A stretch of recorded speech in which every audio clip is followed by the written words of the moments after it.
Hey, good afternoon. My name is Nathan Hansen with Running for Running River. Running for Running River being the fundraiser, fund running campaign for Running for Running River School, a nonprofit Waldorf school that is located in Sedona, Arizona. Now, the reason I'm making a video today here at the Sedona Skate Park, the Jack Malgrum Skateboard Park, is because I'm here with my kids. Now, I'm here with my kids because they get to play and I get to run around this beautiful park in a really cool trail system. But as I'm doing this, I'm realizing that there's a connection here. There's a ton of people of all different ages that are out skateboarding, right? People my age, people my kids' age. Finn, who's 10, Lily, who's 7. And it made me realize the generational connection, right? The continuous age, not difference, but just unity, I suppose, in a sport. And it made me realize that continuity, that lineage is very similar to the Arizona Trail, or the Arizona National Scenic Trail. And so in studying the AZT and its origination, I realized that it was essentially founded probably about the same time as skateboarding. What do you figure? So, most importantly, let's look at this.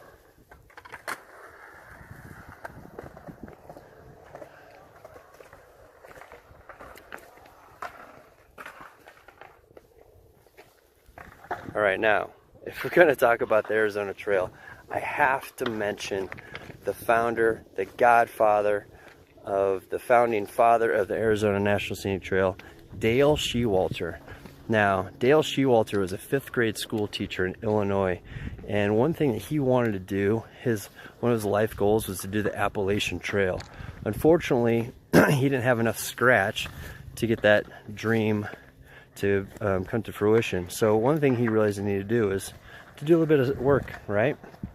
So Dale was a geophysicist, so he said the best way to earn some money and be able to explore wildernesses and to exercise was to move to Arizona. He moved to Tucson, Arizona in 1974, and that was the point in his life when he realized, you know what, maybe the AT, the Appalachian Trail, isn't as significant as it is. He wanted to do something else, something far more important for himself. He got to the Sonoran Desert and he literally said, "I'm converted." So, in 1978, he moves from Tucson up to Flagstaff. Now he's experienced in Sonoran Desert. Now he's up in the San Francisco Peaks. At the top of Humphreys, you can see the Grand Canyon. Complete different landscape. The diversity is immense. In 1982, he decides to hike the Mogollon Rim. He spends a lot of time just getting to know the land of the Mogollon Rim. Hikes all the way, all these miles, and this is of course after he's already hiked several miles of the Sonoran Desert. So he does that in 82. In 85, he wonders, can he piece together all these various trails and make it a continuous line from Mexico to Utah? So he makes the attempt. In 1985, he goes to Nogales and he starts hiking. Within 2 weeks, he's in Flagstaff, Arizona. 2 weeks, folks. I want to do the entire thing in 3 weeks. He gives me hope. However, he is the founding father of the Arizona National Scenic Trail.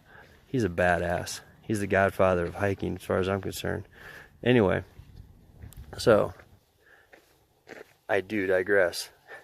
He ends up getting to Flagstaff in 2 weeks and continues on to Fredonia, proving that yes, if you use some national parks, you use some national forests, you use some US BLM land, and some sections of private property, you can do it. You can hike from Mexico to Utah, or inversely from Utah down to Mexico.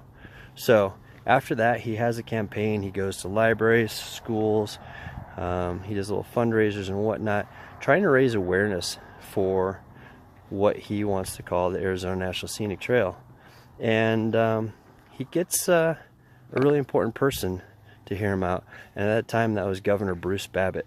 Governor Bruce Babbitt establishes a coalition to explore what Dale had been proposing.